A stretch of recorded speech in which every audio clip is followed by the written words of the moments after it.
Jack Coletto is the Swiss Army knife that has been carving up the Devils for years. The Oregon State utility player is one of just 4 finalists for the Paul Hornung Award, which is annually given to the nation's most versatile college football player. His versatility is what has posed such an immense challenge for the Sun Devils on both sides of the football.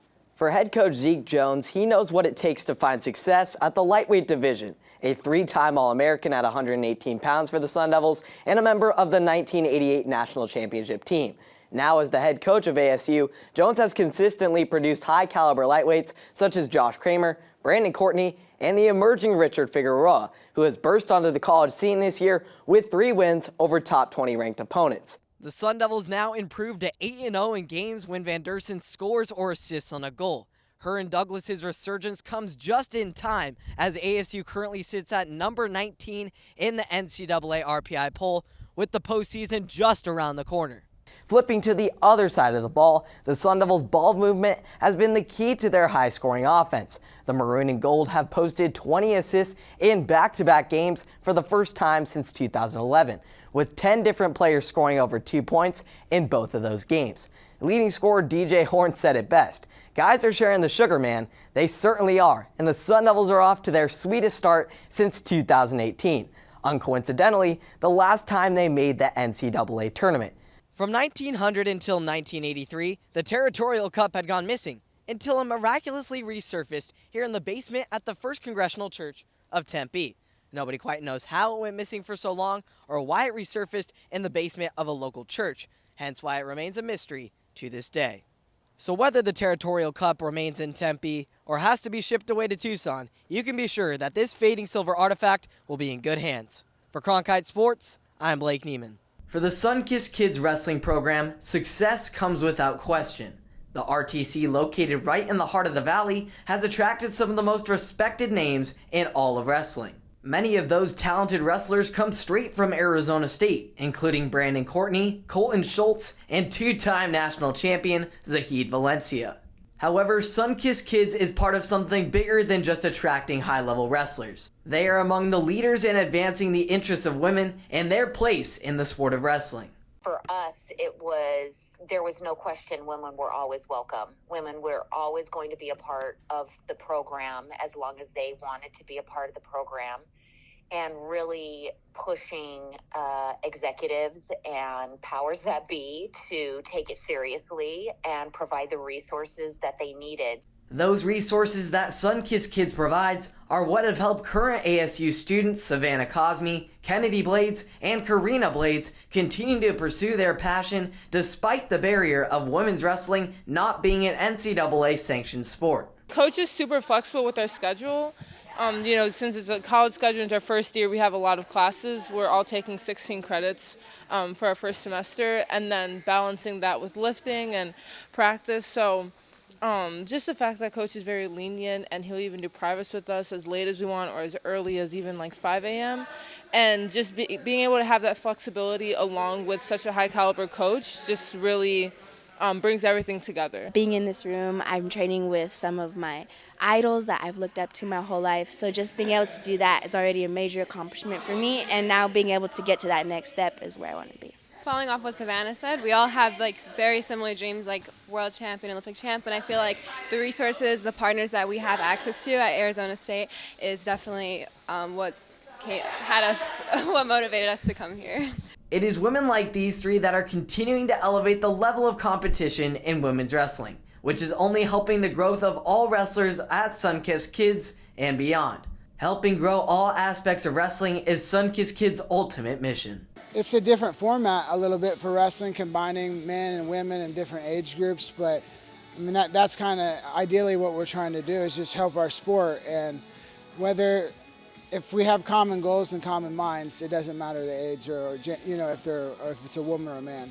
While Arizona State does not currently have an official women's wrestling team, that has not deterred these strong young women from taking action.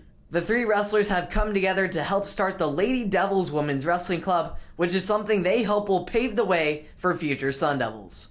We're going to try to, potentially start this club and grow it bigger so that we can start an actual team. And so that's just the first steps. We signed up. We're gonna meet with the coach and everything, and hopefully, we start promoting on our social media, and we, just inspire these girls, because just growing a team, even if some girls haven't had experiences, they can have opportunities that, we wish we had. And, if next year a freshman wants to come in here and they want to be on the ASU women's wrestling team, but we weren't able to do that, but we allowed them to do that because we took that first step, it's just one of our biggest accomplishments for sure.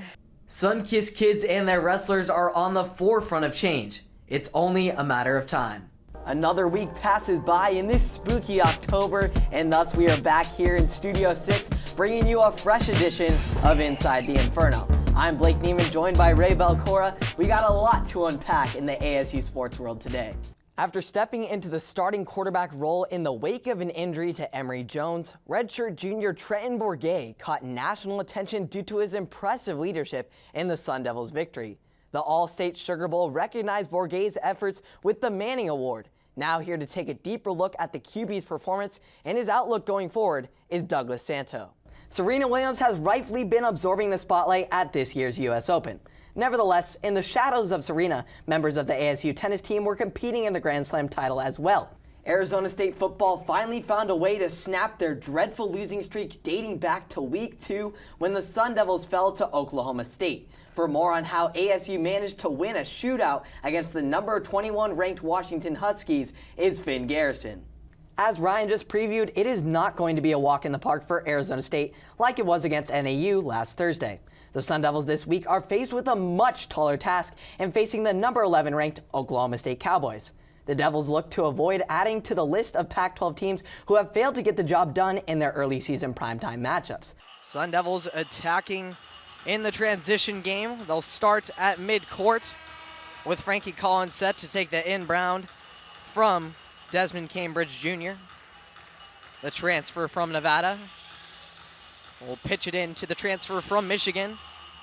Both players that have contributed well for the Sun Devils thus far this season and in this game. Collin takes the high lob pass from Cambridge. He pitches it over to DJ Horn on the edge right side and pitches it over to the brother Cambridge, Devin Cambridge. Frankie Collins on the left side. He drives baseline jumper. It rolls in and out on the right side, is bounced off and into the hands of Warren Washington. He pitches it out back out to Frankie Collins, who gets it back to Horn in the middle of the key. Driving is Desmond Cambridge, who picks it out to Devin Cambridge, who's there for the triple. Only the second triple by the Sun Devils tonight, with the other one coming by way of a Frankie Collins triple. Ball movement from ASU. Ball movement has been the key for the Sun Devils. 21 assists last game, trying to find rhythm again tonight. Taking it at the top of the key for the Alcorn State Braves is Trevin Wade. He hands it off to Byron Joshua, but Joshua crossover step, gets it back out to Cameron Butler. Butler hands it off into the paint, and a nothing but air shot by Jeremiah Kendall.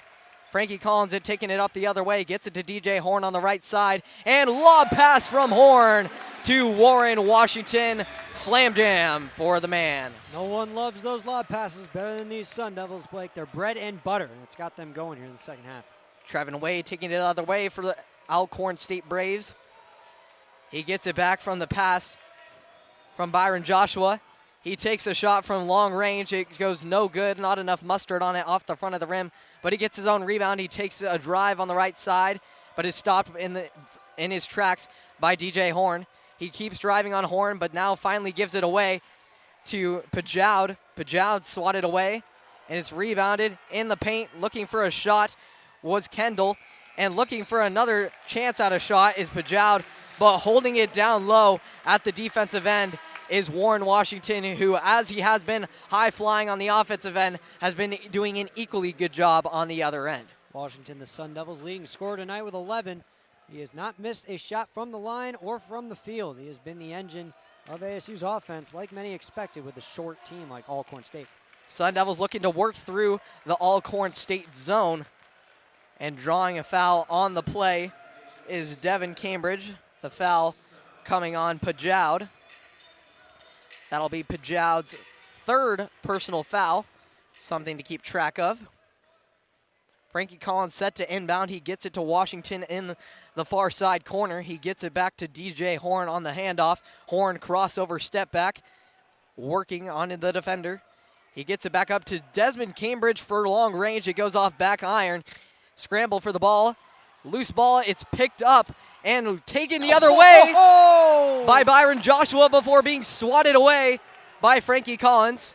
Unfortunately for Collins, that swat came after it hit the backboard and thus will result in a goaltend.